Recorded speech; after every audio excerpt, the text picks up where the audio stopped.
Welcome. If you enjoy these stories, please like, share and subscribe. For a bit of fun, comment where you're from and what time you're watching this video. Now lie back, relax and let sleep consume you. The plunge into the loch was always a shock, even after months of training. The water, even in summer, held a deep chill that seeped into my bones. Tonight, the darkness amplified the cold, the surface of the water indistinguishable from the inky sky above. Only the faint glow of distant shore lights provided any sense of orientation. I began my strokes, the familiar rhythm a comforting constant in the vast emptiness. The water parted around me, cool and yielding. Each reach and pull propelled me forward, the silence broken only by the splash of my arms and the steady beat of my own heart. The marathon was weeks away, and these night swims were crucial for acclimatization and endurance. The initial stretch was uneventful. The loch was still, the surface undisturbed except by my passage. I focused on my breathing, the measured inhales and exhales a counterpoint to the vast silence. The cold was invigorating, a sharp reminder of my physical form against the liquid darkness. Then the shift. It was subtle at a beginning, a barely perceptible tug, like swimming against a gentle current. I adjusted my stroke, applying a little more effort. But the tug intensified, becoming a definite pull, drawing me away from my intended course. I paused, treading water, trying to get my bearings. The shore lights seemed further away than they should have been. The water around me felt different, colder, denser. A prickle of something unfamiliar. Something beyond the usual challenges of a night swim began to crawl up my spine. I resumed swimming, angling back towards the shore, but the current had grown stronger, a relentless force dragging me away from the familiar. My strokes became more frantic, my breath coming in ragged gasps. The darkness seemed to press in, the distant lights shrinking to tiny pinpricks. A sudden sharp tug on my legs sent a jolt of pure terror through me. Something had hold of me, coiling around my ankles with surprising strength. I kicked out, trying to dislodge whatever it was, but the grip tightened, pulling me downwards. Panic seized me. I thrashed in the water, my arms flailing, trying to break free. The surface, my only lifeline, receded above me. The darkness below was absolute, a void that swallowed the last vestiges of light. The cold intensified, biting into my skin like needles. The coiling around my legs constricted, a vice-like grip that offered no escape. I was being dragged down, deeper and deeper into the icy blackness. My lungs began to burn, the need for air becoming a screaming agony. Through the swirling darkness, a shape began to coalesce. It was immense, a dark mass against the deeper black of the water. It grew larger as I was pulled closer, its formless bulk taking on a terrifying definition. And then the eyes. They were enormous, far larger than any eyes I had ever seen or could have imagined. They were lidless, round and black, reflecting no light, yet somehow radiating an ancient, unknowable intelligence. They stared directly at me, a gaze that pierced through the darkness and into the very core of my being. There was no malice in that gaze, no anger, only a cold, profound curiosity. It was the look of something utterly alien, something that had existed in this dark water for millennia, undisturbed and unseen. My struggles weakened. The burning in my lungs became unbearable. The enormous eyes filled my entire field of vision, their blackness all-encompassing. The coiling around my legs tightened once more, pulling me further into the abyss. The last sensation was the crushing cold and the unwavering stare of those immense, lidless eyes. The monotonous sweep of the sonar screen had been my constant companion for weeks. The deep waters of the loch usually presented a canvas of muted blues and greens, punctuated by the occasional blip of a fish or the faint echo of the loch floor. Today, however, the display held an anomaly, a contact unlike anything I had encountered before. It appeared as a large, indistinct mass, far bigger than any known creature in these waters. It was deep, near the bottom, and initially its behavior seemed unremarkable, a large, slow-moving presence in the depths. I made a note of it, assuming it might be an unusual geological formation or perhaps a dense school of fish clustered together, but then its behavior shifted. The mass began to move, and with surprising speed it started to circle the vessel, its form becoming more defined on the screen with each pass. The speed of its rotation increased incrementally, the echoes painting a dizzying spiral around our position. A knot of something akin to apprehension tightened in my stomach. This was no natural phenomenon. I adjusted the sonar settings, trying to get a clearer picture of the object. Its size was immense, dwarfing our research vessel. Its shape remained elusive, a dark, amorphous blob that defied easy categorization. The intensity of the echoes suggested a solid, substantial object. The circling continued, the speed ever increasing. The rhythmic pulse of the sonar pinging against the object filled the small, darkened room. The other crew members on the bridge were likely oblivious to the escalating strangeness unfolding on my screen. The usual routine of data collection had been broken by this inexplicable presence beneath us. A low vibration began to resonate through the hull of the ship. It was faint at the beginning, barely perceptible, but it grew steadily stronger, a deep thrumming that seemed to emanate from the very depths of the loch. The water outside, usually still and dark, now felt charged with an unseen energy. The circling on the sonar screen had become a frantic blur, the massive object now moving at an astonishing speed around our vessel. The vibrations intensified, rattling the equipment in the sonar room. The air itself seemed to hum with a growing tension. Suddenly, the sonar readings went haywire. The clear echoes were replaced by a chaotic mess of static and distorted signals. The screen flickered erratically, the image of the circling object breaking apart into a jumble of meaningless noise. My fingers flew across the control panel, trying to regain a stable signal, but the interference was overwhelming. A deafening crash reverberated through the ship. The force of the impact was immense, throwing me against the console. Equipment tore loose from its moorings, crashing to the floor.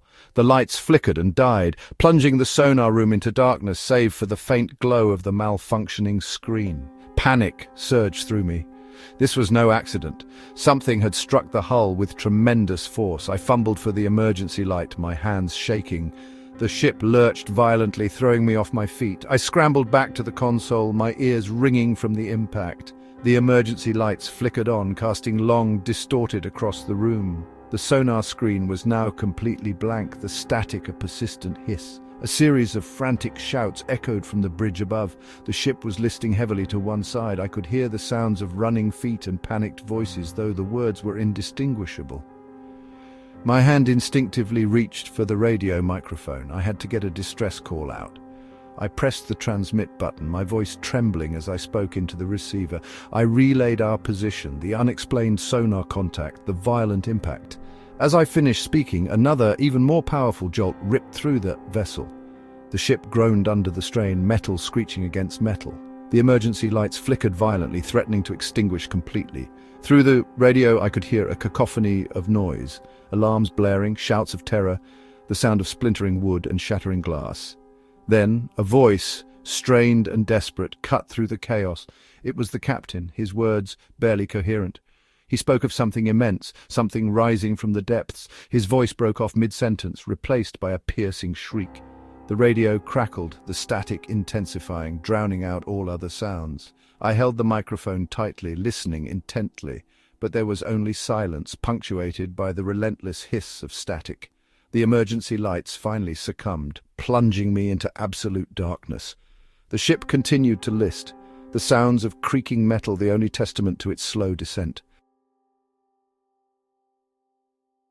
The day had begun with sunshine, the surface of the loch sparkling invitingly. Our small tour boat had set out with a group of eager tourists, cameras in hand, ready for a scenic cruise and perhaps a glimpse of the elusive creature.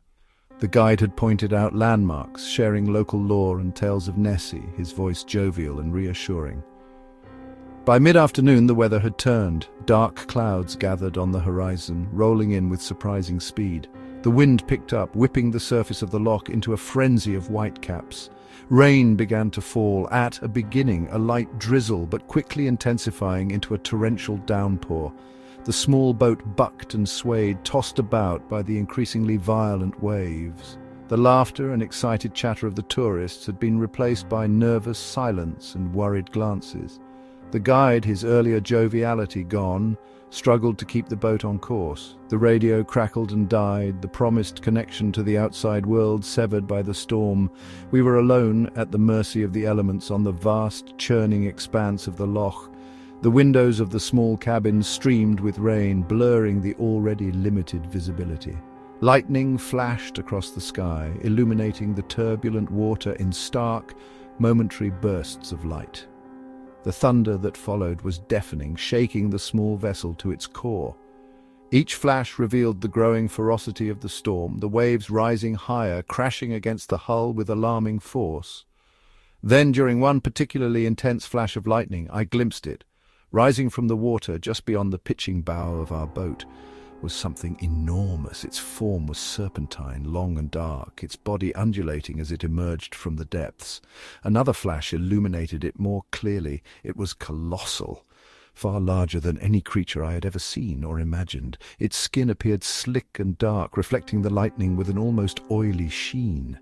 It rose higher and higher, its immense length coiling upwards out of the water. A collective gasp went through the small cabin. Faces, pale and etched with fear, turned towards the monstrous apparition. The sheer scale of it was terrifying, a creature from the deepest nightmares brought to life. As another lightning bolt illuminated the scene, I saw its form winding around our boat. The massive coils encircled us, rising high above the deck, a living prison of flesh and scale. The boat groaned under the immense pressure, the wood creaking and straining. The rain continued to lash down, driven by the gale-force winds. The waves crashed against the hull, adding to the chaos. But all eyes were fixed on the enormous creature that held us captive in its coils. The lightning flashed again, revealing a glimpse of its head. It was reptilian, with a long snout and dark, fathomless eyes that seemed to regard us with an ancient indifference. Its size was beyond comprehension, its head alone larger than our entire boat. The storm raged on, the lightning illuminating the terrifying spectacle at irregular intervals. The creature remained coiled around us, its massive body flexing and shifting with the movement of the waves. The boat was tossed about like a toy in a bathtub, completely at the mercy of the storm and its monstrous captor. As the night wore on, the flashes of lightning became less frequent, replaced by the constant drumming of rain and the roar of the wind and waves.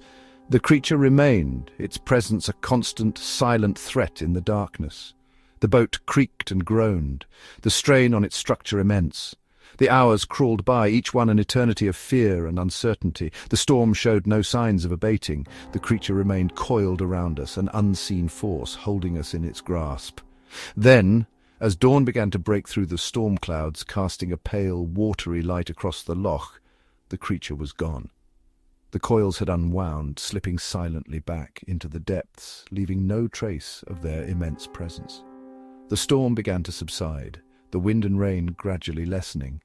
The waves, though still choppy, were no longer the violent, thrashing walls of water from the night before.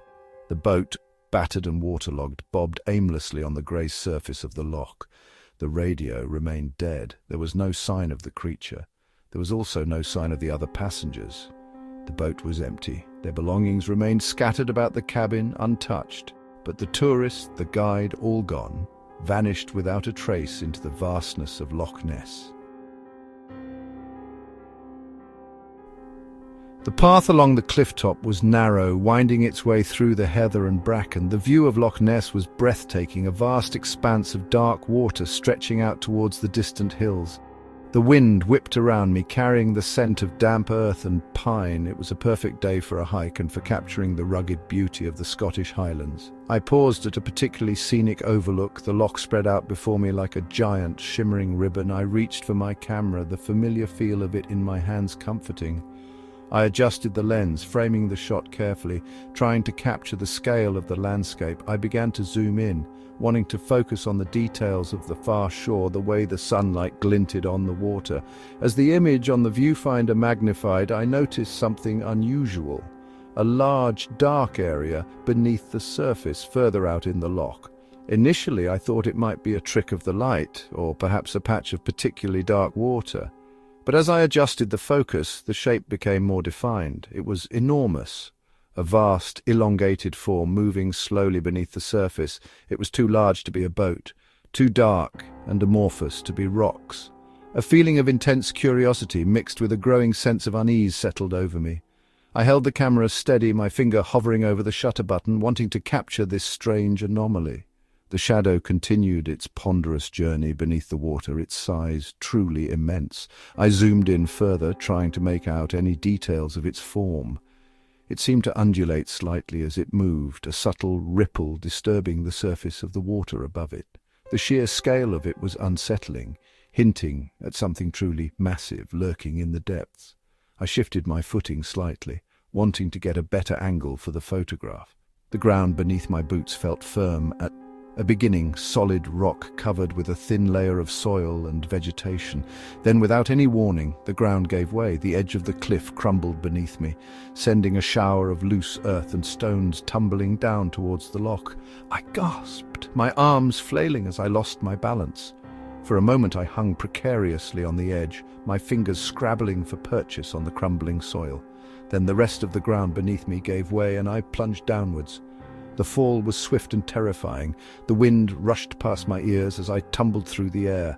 The sight of the dark water rushing up to meet me, the icy shock of the loch as I hit the surface stole my breath away. The cold was immediate and intense, a numbing grip that squeezed the air from my lungs. I sank beneath the surface, the darkness enveloping me.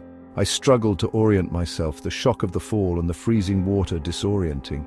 I kicked upwards, fighting against the weight of my clothes and the icy grip of the water. My head broke the surface, and I gasped for air, the cold burning in my throat. The cliff face loomed above me, impossibly high. I looked around frantically, trying to get my bearings. The wind whipped across the surface of the loch, sending icy spray into my face. The waves, though not large, were enough to make it difficult to stay afloat. My camera, still clutched tightly in my hand, felt like a leaden weight. I managed to activate the record function, hoping that it might somehow capture what had happened. Then the cold began to take its toll, my limbs growing numb, my movements becoming sluggish. I tried to swim towards the shore, but the distance seemed vast, the icy water sapping my strength with alarming speed. The image of the enormous shadow beneath the surface flashed through my mind, a chilling reminder of the mysteries that lay hidden in these depths. My vision began to blur, the cold seeping into my very core. My limbs felt heavy, unresponsive. The surface of the loch seemed to rise and fall around me, the waves washing over my face. Later that day, hikers on the clifftop path spotted something on the shore below. It was a camera lying amongst the rocks, its lens pointed towards the vast expanse of the loch. They retrieved it and handed it over to the authorities. The camera was intact and the memory card contained photographs of the stunning scenery. But the last file on the card was a video, several minutes long, showing the view from the cliff top, the camera panning across the still waters of Loch Ness. Then the camera shook violently, the view tilting downwards, showing the ground crumbling away. There was a brief glimpse of the dark water rushing upwards, followed by the sound of a splash. The recording continued, the camera submerged in the icy depths. The view was murky, the water dark and impenetrable. For a while nothing could be seen. Then a faint, enormous shadow drifted into view, passing slowly beneath the lens. The shadow was vast, its shape indistinct but undeniably massive. The recording continued for several more minutes, the only sound the muffled rush of water before the memory card ran out of space. The hiker was never found. The descent was smooth, the hum of the submarine's engines a reassuring constant in the enclosed space. Outside, the water grew darker with every meter, the sunlight from the surface fading into an inky blue. Our powerful floodlights cut through the gloom, illuminating swirling sediment and the occasional darting fish. The three of us were crammed into the small submersible, the atmosphere initially light. Jokes about finally proving the existence of the Loch Ness Monster circulated, nervous laughter echoing in the confined cabin. The sonar display showed the loch floor dropping away beneath us, the depth increasing steadily. We had been exploring for hours, mapping the underwater terrain and collecting samples. The bottom of the loch was a desolate landscape of rocks and silt, devoid of any signs of the legendary creature. A sense of disappointment had begun to settle in, the initial excitement fading into the routine of data collection. Then, the impact. It came without warning, a sudden, violent jolt that sent us crashing against the sides of the submersible. A deafening clang reverberated through the hull, followed by a sickening cracking sound. The lights flickered erratically. Emergency alarms blared, their piercing shriek filling the cabin. Red lights flashed, casting an unsettling glow over our pale faces. The jokes about monsters were instantly forgotten, replaced by a cold, stark terror. One of the crew members frantically checked the instruments. "Hull breach, Section 3!" His voice was strained with panic. Water began to seep into the cabin, a thin trickle at a beginning but growing steadily stronger. Another alarm began to sound, a rapid, insistent beeping. "Oxygen levels dropping!" The air in the small submersible suddenly felt stale, claustrophobic. Our breaths came in ragged gasps. We had to ascend, and quickly. The pilot struggled with the controls, the submersible sluggish and unresponsive. The impact had clearly caused significant damage. We began to rise, the depth gauge slowly decreasing. The water outside remained murky, our floodlights struggling to penetrate the gloom. The tension in the cabin was almost unbearable, the silence broken only by the alarms and our labored breathing. Then a shadow. It appeared above us, blocking out the faint light filtering down from the surface. It was massive, a colossal silhouette eclipsing our entire field of view. Its form was indistinct, a dark, impenetrable shape that blotted out the light. The submersible shuddered, as if something immense had brushed against it. The ascent stopped abruptly. We were trapped, suspended in the darkness, the massive shape looming above us. The oxygen levels continued to drop, the alarms continued to blare, the water continued to seep in, the silhouette remained. The drive had been uneventful, the only sound the low drone of the engine and the occasional whisper of the wind against the car. It was well past midnight, and the road that hugged the shore of Loch Ness was deserted, shrouded in a deep, velvety darkness. The beam of my headlights cut through the night, illuminating the winding asphalt and the dark shapes of the trees lining the loch. The loch itself was invisible beyond the verge, a black void stretching out into the night. Only the faint glimmer of distant stars reflected on its surface, hinting at its immense size. I had always found this stretch of road a little unsettling, the darkness and the proximity to the legendary loch creating a sense of isolation. Then it happened. My headlights illuminated something immense crossing the road ahead. My foot slammed on the brake pedal, the tires screeching in protest as the car skidded to a halt just a few feet away from the creature. It was huge, a dark, serpentine form that stretched across both lanes of the road. Its body was thick, its scales glistening in the beam of my headlights.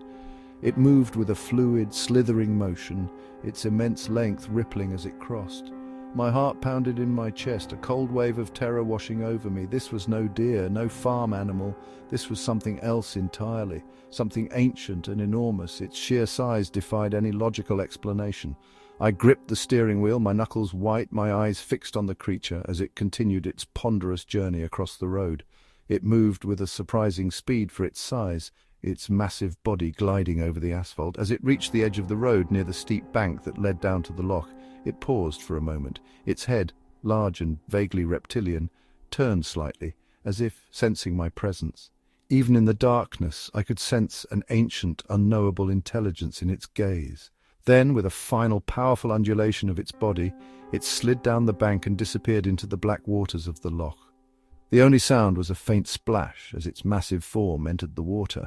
I sat there for a long moment, my breath catching in my throat, my mind struggling to process what I had just witnessed. It was impossible, yet I had seen it with my own eyes. Something enormous, something monstrous had just crossed the road in front of me. Slowly, cautiously, I put the car into park and turned off the engine. The silence that descended was profound, broken only by the gentle lapping of waves against the shore, a sound I hadn't noticed before. I opened the car door, my legs feeling shaky as I stepped out onto the deserted road. The night air was cold and damp, carrying the faint smell of the loch. I walked slowly towards the spot where the creature had crossed, my flashlight beam cutting through the darkness. The asphalt was unmarked, but as I reached the edge of the road near the bank, I saw them, deep grooves raked into the soft earth of the verge, leading down towards the water. They were wide and deep, as if something incredibly heavy had dragged itself down the slope. A shiver ran down my spine. The size of the grooves matched the immense size of the creature I had seen. This was no illusion. This had really happened. I shone my flashlight down towards the loch, but the water remained dark and still, giving no indication of what lay beneath its surface. The feeling of unease that had settled over me earlier intensified, growing into a profound sense of dread. I took a step closer to the edge of the bank, wanting to see if there were any further traces of the creature. The ground felt soft, and damp beneath my feet. The next morning, a passing motorist noticed a car parked haphazardly on the side of the road, its doors open, the headlights still illuminating the empty stretch of asphalt. The engine was cold.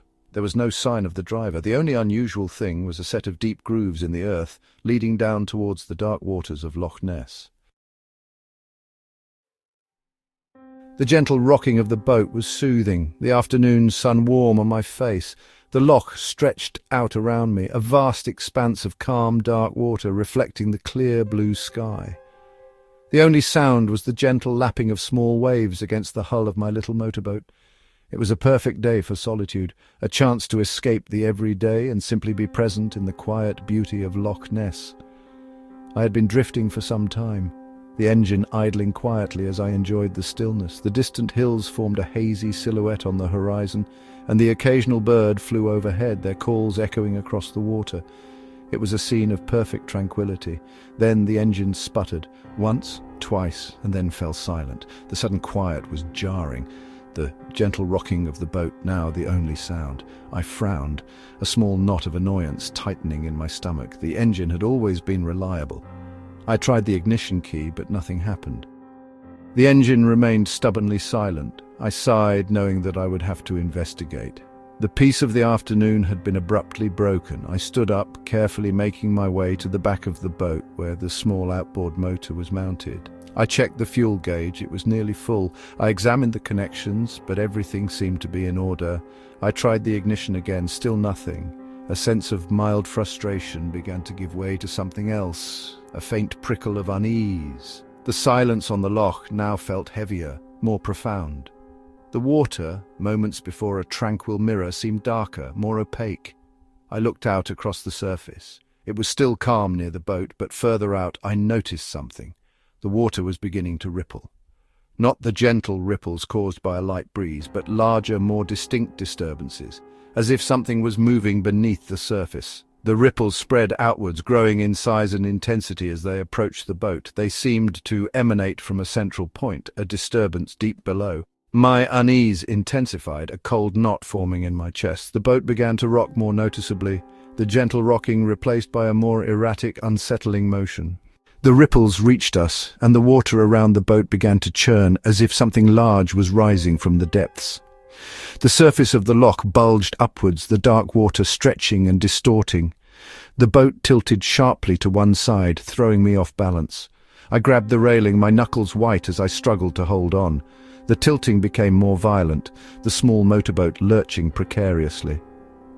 Water sloshed over the side, soaking my shoes. The churning beneath us intensified, the boat bucking and swaying as if caught in a powerful current.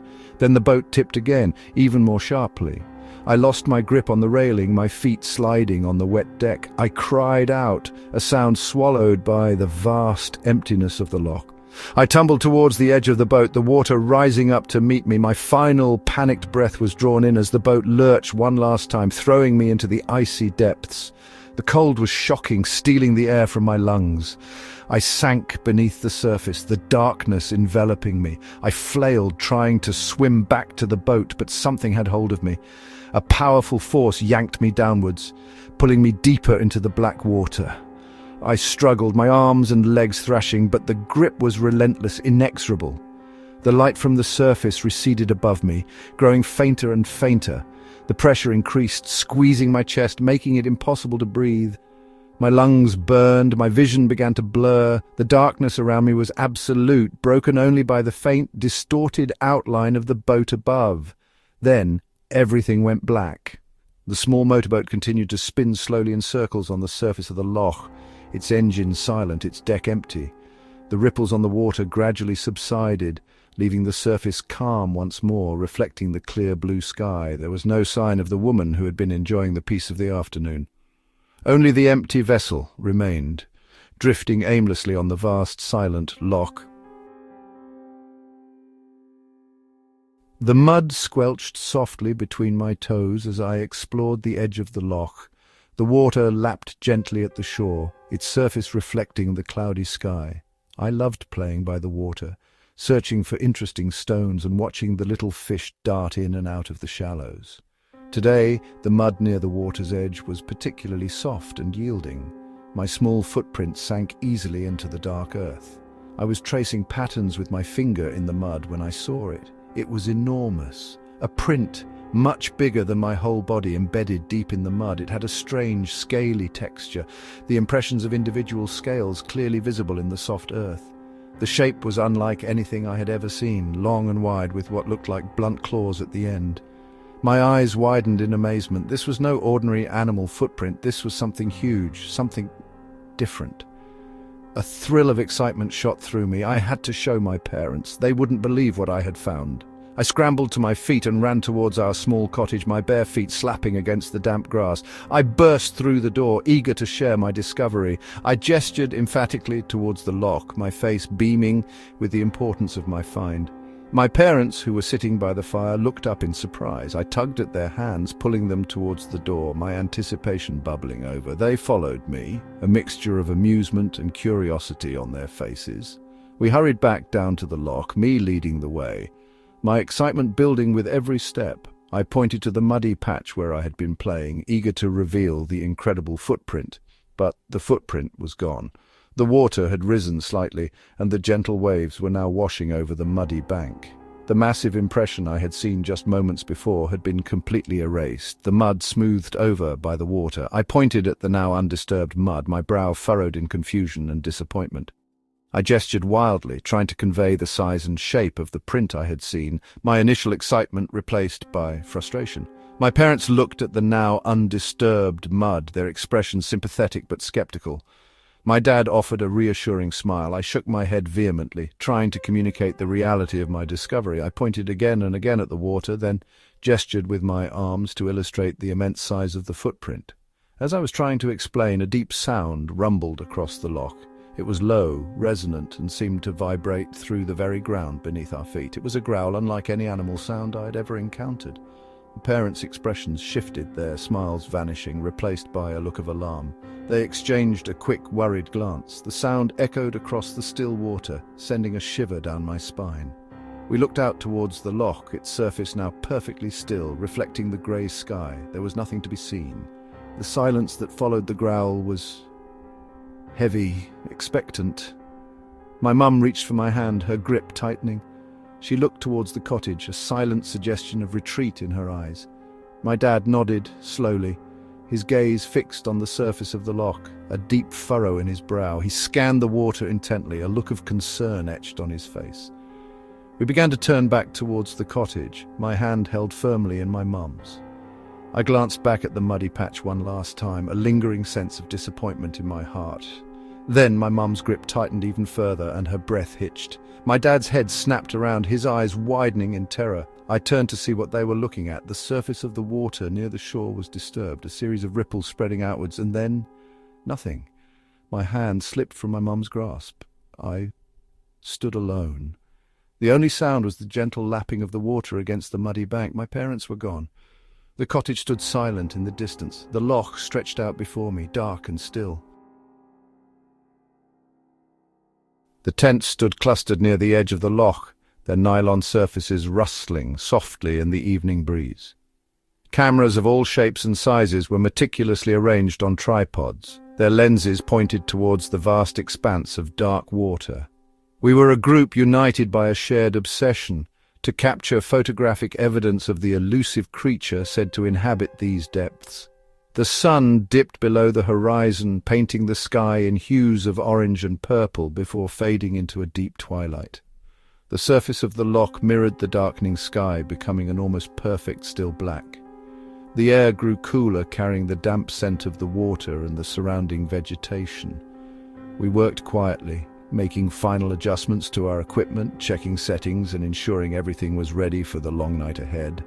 Excitement and anticipation hung in the air, a shared sense of purpose binding us together. The stories, the blurry photographs, the legends, we were here to find proof, to capture what others had only glimpsed. As darkness fully descended, the only light came from our small camp lanterns and the faint glow of the stars overhead. The loch became an impenetrable blackness, its surface occasionally disturbed by the gentle lapping of waves against the shore. We took turns scanning the water with our telephoto lenses, hoping to catch any unusual disturbance, any sign of life beneath the surface. Hours passed in silent vigilance. The only sounds were the chirping of crickets and the distant hoot of an owl. The darkness felt profound, the vastness of the loch stretching out before us, concealing whatever mysteries it held. Then a flicker, a faint, almost imperceptible glow on the surface of the water, far out in the darkness. One of us nudged another, pointing silently towards the distant light.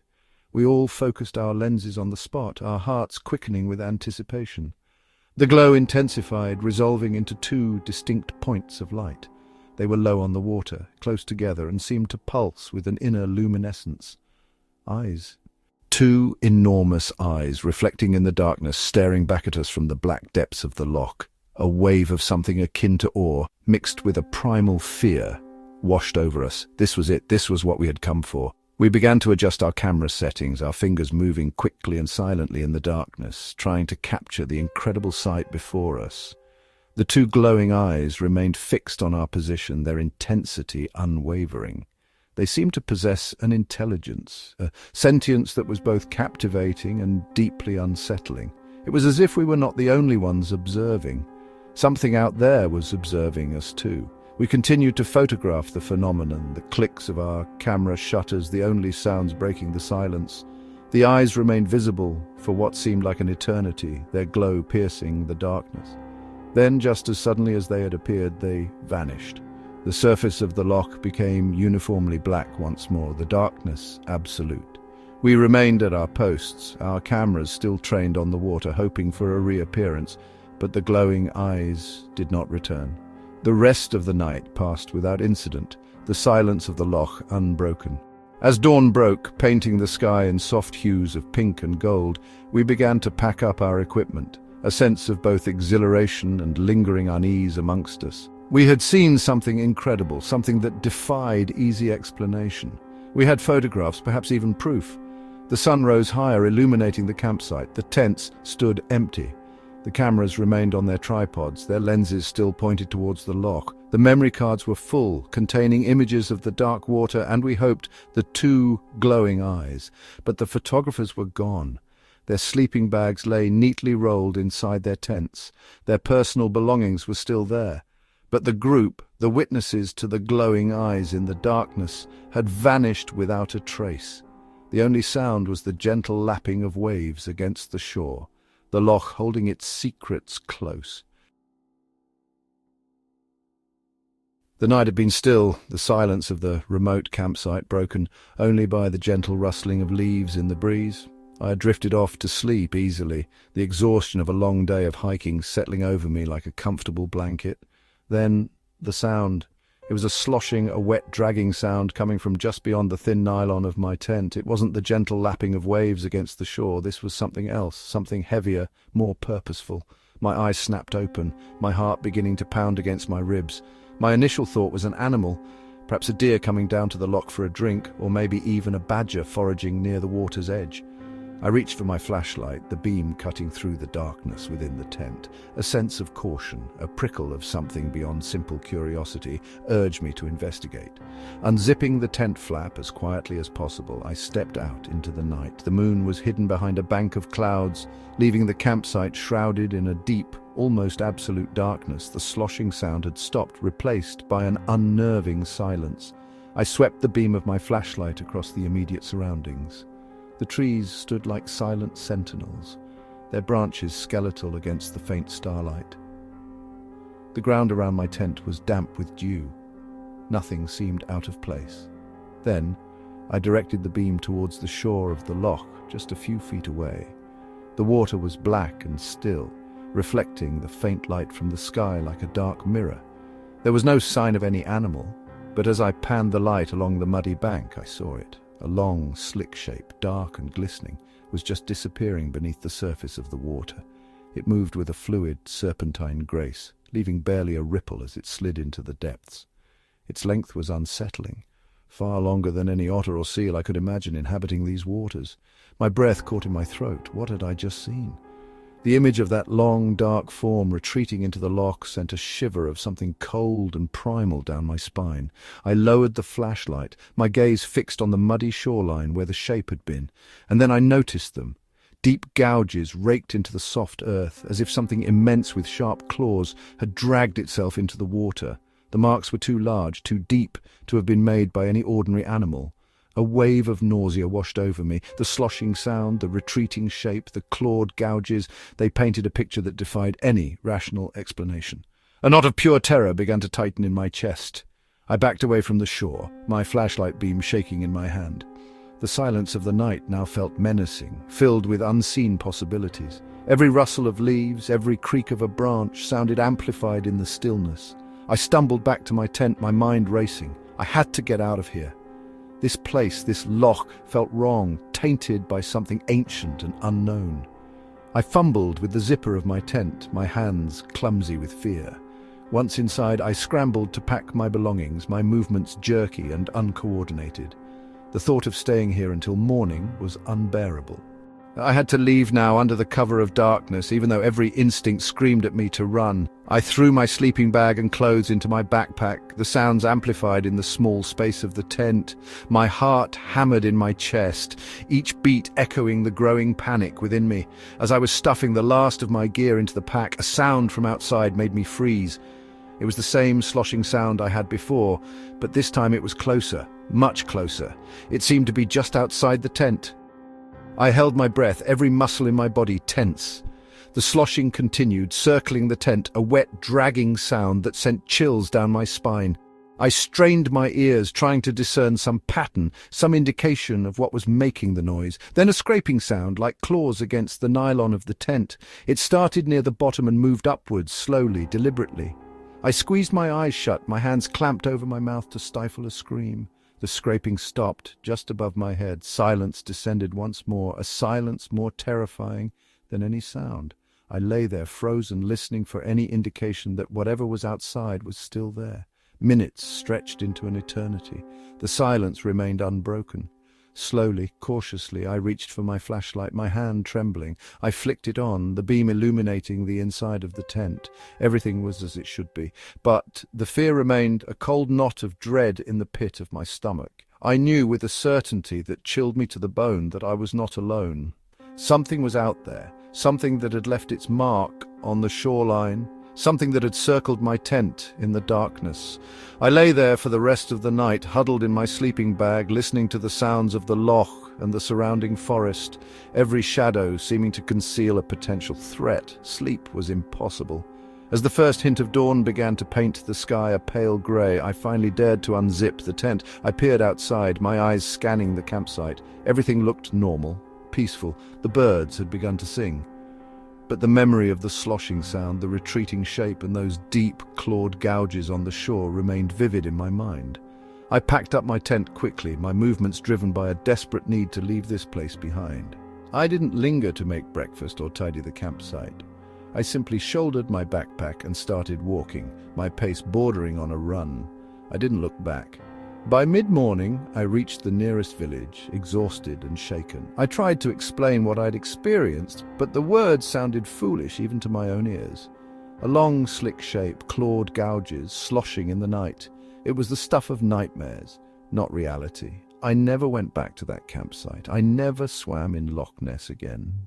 The memory of that night, the image of that dark shape disappearing into the water, and the terrifying marks on the shore remained etched in my mind. Sometimes, late at night, I still wake to the sound of sloshing water, the phantom echo of a horror I can't explain.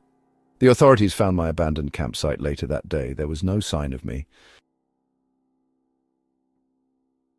The afternoon sun warmed the smooth stones at the edge of the loch. The water, usually a deep, inviting blue, held a darker hue today, reflecting the grey clouds that drifted lazily across the sky. I searched for the perfect skipping stone, my fingers tracing the smooth, flat surfaces of several candidates before settling on one that felt just right.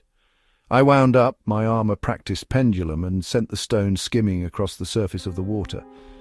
It bounced once, twice, 3 times, each skip sending out expanding circles of ripples that danced across the loch. This stone was a good one. It bounced again and again, more times than I could easily count. Each skip seemed to carry it further, the ripples spreading wider, momentarily disrupting the stillness of the water. I watched in fascination, a feeling of childlike wonder filling me. I'd never seen a stone skip so many times. Then the ripples stopped, abruptly, as if an unseen hand had smoothed the surface of the loch. The water became perfectly still, a vast, dark mirror reflecting the overcast sky. The silence that descended was absolute, broken only by the distant cry of a bird. It was an unsettling stillness, a silence that felt different from the usual quiet of the loch. The air itself seemed to hold its breath. The hairs on the back of my neck prickled with a sensation I couldn't quite name. I glanced around, half expecting to see something, but the shoreline was deserted. The trees stood silent, their leaves unmoving. The only sound was the faint lapping of tiny waves against the rocks near my feet, a sound that seemed almost too quiet in the vast emptiness. My gaze returned to the surface of the loch. The stillness was unnerving. The place where my stone had finally sunk was now indistinguishable from the rest of the water. There was no trace of the ripples, no indication that anything had disturbed the surface. Then the water began to churn, not with gentle waves, but with a violent, roiling motion, as if something massive was stirring beneath the surface. The dark water heaved and bubbled, the stillness shattered by an unseen force. A shape began to emerge from the depths, colossal, impossibly large. It rose from the water with terrifying speed, a dark, slick form that dwarfed everything around it. Water cascaded down its sides as it lunged upwards, a monstrous silhouette against the grey sky. The wave that followed was immense, a wall of water rising up and crashing towards the shore. I shielded my eyes, the spray soaking me instantly. The roar of the water filled my ears, a deafening cacophony that drowned out all other thoughts. When the water receded, leaving the rocks damp and glistening, the colossal shape was gone. The surface of the loch was disturbed, still churning in places, but the monstrous form had vanished back into the depths. I stood there, frozen, my heart pounding in my chest. The scene that had just unfolded defied comprehension. What had I just witnessed? The sheer size of the thing, the speed of its ascent, the force of the wave. It was beyond anything I could have imagined. Slowly my gaze drifted downwards to the damp rocks at my feet. There, side by side, were my shoes. I was standing barefoot on the cold, wet stone. I looked around, a growing sense of dread washing over me. The shoreline was still deserted. The only sound was the gentle lapping of the water. I was alone. The descent began smoothly. Sunlight fractured into emerald and sapphire as we sank beneath the surface of the loch. The water, initially clear near the top, grew murkier with every meter. Our powerful underwater lamps cut cones through the gloom, illuminating swirling sediment and the occasional darting fish. We had been anticipating glinting gold, perhaps the dull sheen of ancient bronze, but the sonar readings had been promising anomalies for weeks, fueling our expedition. The pressure increased, a constant squeeze on my ears and lungs. We equalized, adjusting to the depths. The bottom was further than anticipated, the darkness absolute beyond the reach of our artificial light. It was a world of muted sounds, the hiss of our regulators, the gentle whoosh of water displaced by our fins, then the bones. They appeared gradually at the edge of my light beam. At a distance, they resembled pale rocks, scattered across the silty bed. But as we drew nearer, their true nature became horrifyingly clear. These were not the bones of any creature I recognized. They were immense, vertebrae the size of dinner tables. Ribs longer than our dive team members were tall. The scale was staggering, hinting at a being of unimaginable size. A sense of profound unease settled over me, colder than the water itself. This was no graveyard of ordinary animals. The bones were too numerous, too vast, and arranged in a chaotic jumble that suggested some catastrophic event. We exchanged nervous glances through our masks, the thrill of potential discovery replaced by a creeping dread. We continued our exploration, our lamps sweeping across the skeletal landscape. More bones emerged from the darkness, a colossal skull, its eye sockets gaping voids that seemed to stare into nothingness. A jagged section of what might have been a limb, thicker than any tree trunk. The sheer volume of remains was unsettling. What creature or creatures could have left such a monumental graveyard at the bottom of this lake? A shift in the ambient light caught my attention. The darkness around us seemed to deepen, not gradually with increasing depth, but suddenly, as if something immense had passed overhead, blotting out the faint light filtering from above. I looked up, my beam cutting through the water, but saw only an impenetrable blackness. My heart pounded against my ribs. A primal fear, ancient and visceral, gripped me. This was not just a dark lake. This felt like the domain of something ancient and terrible. My training urged me to remain calm, to assess the situation logically, but logic offered no explanation for the oppressive darkness that had descended upon us. We huddled together, our lights converging on the surrounding area. The bones seemed to press in on us, silent witnesses to some forgotten tragedy. The water, moments before a familiar medium, now felt viscous, resistant to our movements. Then the shadow. It manifested as a subtle shift in the darkness, a deeper absence of light that moved with an unnerving fluidity. It was enormous, eclipsing the faint glow of our lamps as it passed above us. Its form was indistinct, a colossal silhouette against the blackness, but its sheer size was terrifying. It blotted out the already limited visibility, plunging us into near total darkness. Panic flared within me, a desperate urge to ascend, to escape the crushing pressure and the looming presence above. I glanced at my dive computer, the numbers blurring in my vision, my breath hitched in my throat. The small stream of bubbles that had been steadily rising from my regulator had stopped. I looked around frantically. The other divers' bubbles were gone too. The shadow began to descend. It moved with a silent grace that belied its immense size, a dark leviathan sinking into the abyss. It enveloped us, a cold, suffocating blanket of darkness. The water around me seemed to vibrate with an unseen energy. My light beam, though powerful, could not penetrate the encompassing gloom. I could feel the immense presence all around me, a pressure far greater than the water itself. Then nothing, only the absolute suffocating darkness and the silence of the deep. The descent began uneventfully. Sunlight vanished quickly above, replaced by the artificial glow of our helmet lamps cutting through the inky blackness. The water, initially clear, soon became murky, filled with particulate matter swirling in our lights. We were a team of 4, each tethered to the submersible above, our mission to find definitive proof of the creature that haunted this legendary loch.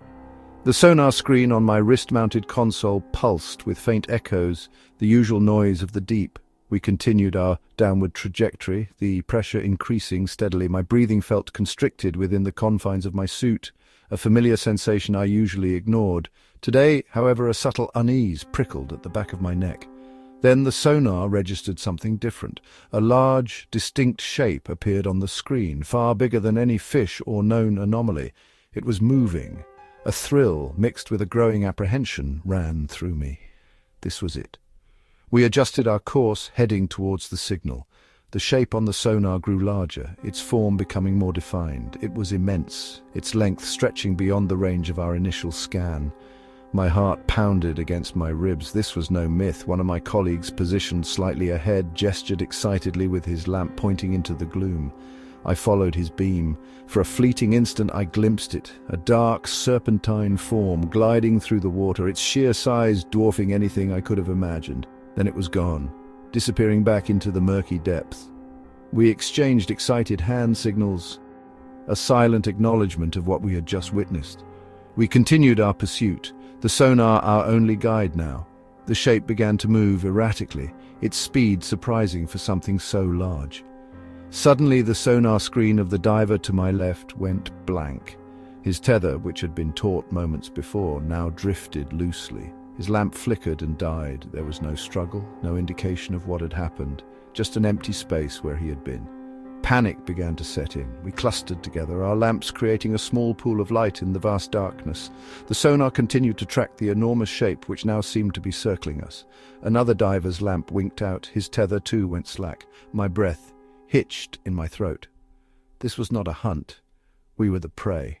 I tried to signal to the submersible above, but my hand trembled so much I fumbled with the controls. The darkness pressed in around us, amplifying the sound of my own breathing. The remaining diver and I stayed close, our lamps scanning frantically. The sonar indicated the creature was approaching rapidly. I could feel the water displace as something large moved nearby, a subtle shift in pressure against my suit. Then the other diver was gone. One moment he was beside me, his lamp illuminating the black water. The next, only his severed tether remained, drifting downwards like a discarded rope. I was alone. My lamp beam danced wildly as I spun around, trying to penetrate the impenetrable darkness. The sonar screen pulsed. The The large shape now directly beneath me. A colossal form brushed against my leg, sending a jolt of terror through me. I kicked out instinctively, my boot connecting with something immense and surprisingly smooth. I tried to ascend, pulling frantically on my tether, but it snagged on something below. I was trapped. The large shape circled me again, its presence an undeniable threat in the suffocating darkness. My lamp beam caught a glimpse of it once more, a vast pale underbelly disappearing into the gloom above. Then darkness, the pressure around me intensified. My tether went taut, pulling me downwards into the abyss. The sonar screen flickered, the large shape now a constant presence. My lamp died, only the crushing blackness remained. The crackling fire had died down to embers, casting a faint glow on our small campsite beside Loch Ness. The war felt distant here, a hushed rumour compared to the immediate tranquility of the loch under the starlit sky. We were a group of friends, seeking a brief respite from the anxieties of wartime, finding solace in the rugged beauty of the Scottish Highlands. A sudden sound jolted us awake. It was a deep disturbance in the water, a powerful churning that resonated across the stillness of the loch. We sat up quickly, our hearts pounding. The sound came again, closer now, a massive displacement of water that could not be attributed to wind or any known animal. Someone fumbled for a flashlight, its beam cutting through the darkness. We directed the light towards the loch. At first we saw nothing but the rippling surface. Then a long, dark shape materialized from the depths, gliding silently towards the shore. It was immense, its length stretching far beyond what our flashlights could fully illuminate. A sense of dread washed over our group. This was no ordinary creature. Its size alone was terrifying. We watched, transfixed as it approached, the water disturbed in its wake. One of our friends, perhaps out of a morbid curiosity or a moment of disbelief, took a step closer to the water's edge. He wanted a better look, a clearer view of the dark shape that was now mere yards away. In an instant the water erupted. A colossal maw filled with rows of sharp, jagged teeth rose from the depths with incredible speed. There was no sound, no warning, just the sudden appearance of this grotesque opening. It engulfed our friend in a single, swift motion, pulling him under the surface with terrifying force. We recoiled in horror, the beam of the flashlight shaking wildly. The water where our friend had stood was now still, save for a few ripples. He was gone. Without a word, we turned and fled into the dense woods behind our campsite. Fear lent speed to our feet as we scrambled over fallen branches and through thick undergrowth. The darkness of the woods offered a semblance of cover, but the image of that monstrous mouth remained burned into our minds. As we ran, another sound reached our ears, a low scraping noise coming from the direction of the loch. It was the sound of something large and heavy moving across the ground, a slithering, dragging sound that seemed to follow us into the trees. We didn't dare to look back. We ran blindly through the woods, the sound of slithering growing fainter as we put distance between ourselves and the loch, but it never completely disappeared. Even as we stumbled through the darkness, the scraping, slithering sound persisted, a chilling reminder of the horror we had witnessed and the unseen thing that might still be pursuing us. We ran on, deeper into the woods, the sound a constant companion in the terrifying darkness. Weeks had passed since the boater vanished. The war news continued to dominate the headlines, but locally the mystery of the missing recluse held a grim fascination. He was known to be solitary, often spending days alone on the loch in his small motor vessel. When his boat was discovered adrift, intact but with no one aboard, a search party was organized. I was part of that group. The day we found his boat was overcast, the loch's surface a choppy grey. It drifted near the northern shore, bumping gently against the rocks. As we approached in our search vessel, an unsettling stillness permeated the air.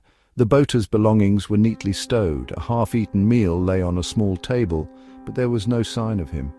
The scene felt abruptly interrupted, as if he had simply vanished into thin air. After securing the boat, we conducted a thorough search. Tucked away in a locker, we found a small waterproof camera. It was the type the boater often used to film the loch and its wildlife. Perhaps, we hoped, it held some clue to his disappearance. Back on shore, we carefully reviewed the camera's footage. The initial clips showed peaceful scenes of the loch, the boater occasionally visible at the helm, looking content and at ease. He filmed the play of light on the water, the distant hills, the flight of birds. There was nothing unusual. As the footage progressed, the weather seemed to deteriorate. The sky grew darker and the loch became more turbulent. The boater's demeanor also changed. He appeared more agitated, his gaze often directed towards the water around his boat. Then the whispering began. It was faint at first, barely audible over the sound of the wind and waves. He seemed to be talking to himself, his voice hushed and filled with a growing anxiety. We strained to make out his words, but they were mostly unintelligible. The camera footage became increasingly erratic, the boater's hand shaking as he filmed. His whispers grew more frantic, laced with fear. He kept glancing nervously at something just out of frame, his eyes wide with apprehension. In one sequence, he pointed the camera towards the surface of the loch. The water was choppy, but then a large disturbance appeared, a dark shape rising from the depths. The boater gasped, his whisper now clearly audible. "Something's coming up!" The camera shook violently again, and the boater could be seen scrambling backwards, his face contorted in terror. He kept repeating, his voice barely above a breath. "It's rising, it's rising." The final moments of the footage were chaotic. The camera swung wildly, catching glimpses of the turbulent water. Then a towering silhouette emerged from the depths, its form immense and vaguely serpentine. In the last discernible frame before the footage abruptly cut to black, a set of enormous, jagged teeth broke the surface of the water, gleaming menacingly in the dim light. We watched in stunned silence as the screen went dark. The boater's vessel remained afloat, empty. The camera offered a terrifying glimpse into his final moments, but the mystery of what exactly rose from the loch that day and what became of him remained unanswered. The war raged on. But here, in the quiet aftermath of the footage, a different kind of terror settled upon us. The morning mist clung low to the surface of the loch, a ghostly shroud in the pre-dawn light. I pushed my small fishing boat away from the shore, the oars creaking softly in the stillness. Here in this remote corner of Scotland, life carried on, much as it always had, except perhaps for the gnawing worry that touched every aspect of our lives. I rowed towards my usual fishing spot, the water like dark glass reflecting the faint hues of sunrise on the eastern horizon. A chill permeated the morning, seeping into my bones despite the exertion. I baited my hook with care, the familiar scent of earthworms a comforting constant. Reaching my chosen location, I dropped anchor, the chain rattling against the wood of the boat. The loch was quiet, save for the gentle lapping of water against the hull. I cast my line, the lure arcing through the still air before disappearing into the depths. I settled into wait, my gaze drifting across the expanse of water. The mist began to dissipate, revealing the rugged hills that surrounded the loch. It was a place of immense beauty, but also a place of secrets, whispered tales of something ancient and powerful lurking beneath the surface. I had always dismissed them as folklore, stories to entertain children on long winter nights. Then the water beneath my boat began to tremble. A subtle vibration ran through the hull, as if something vast was stirring below. My grip tightened on my fishing rod. The trembling intensified, the boat rocking gently at first, then more violently. The surface of the loch bulged upwards, directly beneath me. A dark, immense shape began to rise, displacing the water with tremendous force. My breath caught in my throat. This was no fish. The sheer size of it was overwhelming, a colossal form emerging from the depths. Its skin was dark and slick, reflecting the faint light in a disturbing way. I stared in disbelief, the fishing rod slipping from my grasp. The boat lurched violently as the creature brushed against it. Wood splintered, and the vessel capsized, throwing me into the icy water. The shock of the cold stole my breath. I struggled to stay afloat, the weight of my heavy woolen clothes dragging me down. The creature was still there, a dark mass churning the water around me. I tried to swim away, but a powerful force pulled me under. The darkness enveloped me, the icy water stung my skin, and the pressure increased rapidly as I was dragged deeper. I kicked and flailed, but it was no use. Something immense had me, and I was being taken down into the blackness. As we descended, the faint light from the surface dwindled and disappeared. My lungs burned, but I could not reach the air. Then my feet touched something solid on the lake bed. In the dim, murky depths, a horrifying sight unfolded. Scattered across the bottom of the loch were the remains of boats, their timbers broken and decaying, and amongst them the skeletal remains of people, their clothes tattered and torn, their bones picked clean. A graveyard of the loch's victims. I drifted amongst them, my eyes wide with terror. The creature that had brought me here was still nearby, a dark shape looming in the gloom. I could feel its presence, a cold, immense power. My vision began to blur. The cold was seeping into my very core. I looked up, but the surface was a distant memory. The graveyard stretched out around me, a silent testament to the horror that dwelled in this place. The dark shape moved closer.